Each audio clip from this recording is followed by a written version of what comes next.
I ordered some products on Amazon so I can make my own natural sunscreen because if you guys don't know already, most sunscreens contain a lot of toxic chemicals which you're putting on your skin, which is the biggest organ in your body, and then it's absorbing it and going into your bloodstream, which is actually bad for you.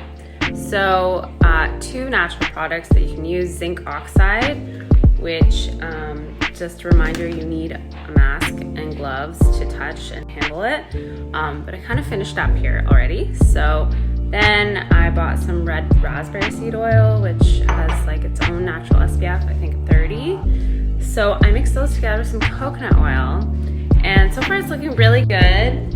It does look like sunscreen, so I'll put it in the jar and show you the finished product.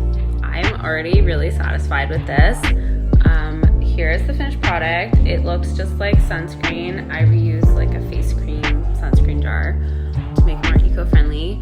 I forgot I also added some calendula drops because that's really good for your skin.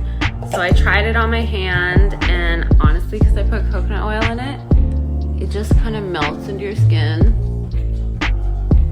which usually I have an issue with like face sunscreen.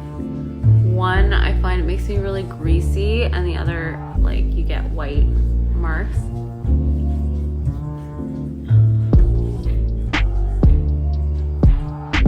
Do I look greasy?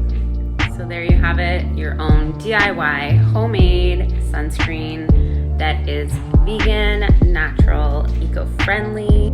If you guys want a part 2 on how it works for me, let me know.